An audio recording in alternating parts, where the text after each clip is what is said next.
একাদশীর আগের দিন মাছ মাংস খেলে কি একাদশী থাকা যায়? একাদশীর দিন যদি ভুলে আমরা পঞ্চ রবি শস্য গ্রহণ করে ফেলি তাহলে কি করব? স্বপ্নে যদি একাদশীর দিন খেয়ে ফেলি তাহলে কি করণীয়? আবার একাদশীতে কেন আমাদের দন্ত বিরাজ করা যায় না? এরকম অনেক প্রশ্ন নিয়ে আজ আমি হাজির হয়েছি। হরে কৃষ্ণ, জয় শিল প্রভুপাদ। একাদশীর আগের দিন অর্থাৎ দশমীর দিন মাছ মাংস খেয়ে কি একাদশী ব্রত পালন করা যায়? স্কন্দ পুরাণে স্পষ্টভাবে বর্ণিত আছে, একাদশীর আগের দিন অর্থাৎ দশমীতে মাছ মাংস আমিষ আহার সম্পূর্ণ বর্জন, দ্রুত ক্রিয়া ও নেশা মৈথুন সম্পূর্ণ নিষেধ করা হয়েছে। তারপরেও কেউ যদি একাদশীর আগের দিন মাছ মাংস খেয়ে ফেলে তাহলে সে কি একাদশী ব্রত পালন করতে পারবে?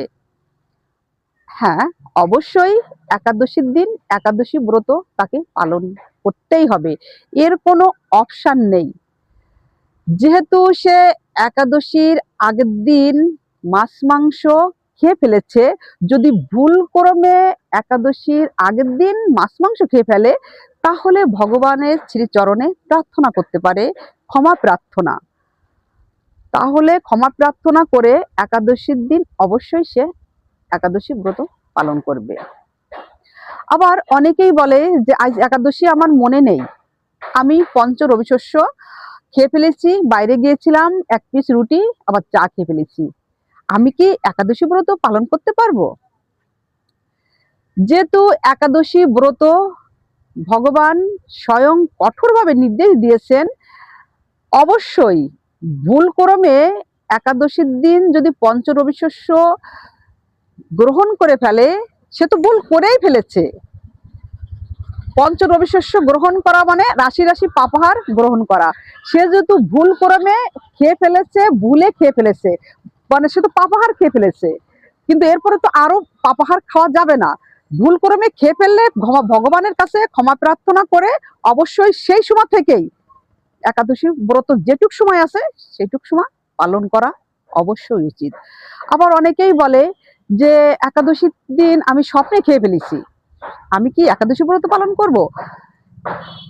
বাস্তব আর স্বপ্ন সম্পূর্ণ ভিন্ন, কখনো এক নয়। কেউ যদি স্বপ্নে পঞ্চ রবি শস্য গ্রহণ করে ফেলে তাহলেও সে একাদশী ব্রত পালন করবে। আবার অনেকেরই প্রশ্ন যে বলে যে একাদশীর দিন আমরা কেন দন্ত ব্রাশ করতে পারি না? আমাদের অধিকাংশই মানুষের দেখা যাচ্ছে 80 থেকে 90% মানুষেরই দাঁতে নানান সমস্যা থাকে। আমাদের ওই ব্রাশটা করলে ওই রক্তটা বেরিয়ে আসে। ব্রহ্ম বৈবর্ত পুরাণে বর্ণিত আছে যে একাদশীর দিন যদি রক্ত বেরিয়ে যায় তাহলে একাদশীর যে পূর্ণ ফল ওটা আমরা কখনো পাই না। সেটা আমাদের কখনো সম্পূর্ণ ফলটা আমরা পাবো না, যেহেতু ভগবান শ্রীকৃষ্ণ রক্ত কখনো মেনে নেয় না, রক্তটাকে কখনো সে গ্রহণ করে না বা রক্তটাকে কখনো সাপোর্ট করে না। সুতরাং আমরা যদি দন্ত বিরাজ করি একাদশীর দিন তাহলে দাঁত বিরাজ করতে গেলে কি হয়, ওই ওই বিরাজ করতে গেলে অবশ্যই রক্ত বেরিয়ে আসতে পারে। এই জন্যই রক্ত বেরিয়ে আসলে আমাদের একাদশী ব্রতটা নষ্ট হয়ে যায়। তাই এত কষ্ট করে যেহেতু আমরা একাদশী ব্রত পালন করি পূর্ণ ফলের জন্য, সে ফলটা যদি আমরা না পাই তাহলে তো কোনো লাভই হয় না একাদশী ব্রত পালন করে। সুতরাং আমরা একাদশী ব্রতর দিন বিরাজ করব না, প্রয়োজন মতে হাতে করে একটু পেস্ট নিয়ে আমরা দন্তটা মেজে ফেলবো, বিরাজ দিয়ে নয়। নানান অজুহাতে সে একাদশী ব্রতটা আমরা নষ্ট করব না। যেখান থেকে আমাদের মনে পড়বে, যদি ভুল করে খেয়ে ফেলি, যখন আমাদের মনে পড়বে ঠিক সেইটুক সময় আমরা কঠিনভাবে প্রার্থনা করব, ক্ষমা প্রার্থনা করে আমরা একাদশী ব্রত পালন করব। সুতরাং আমরা একাদশী ব্রতর দিন কখনো একাদশী ব্রত আমরা নষ্ট করব না, অবশ্যই একাদশী ব্রত পালন করব।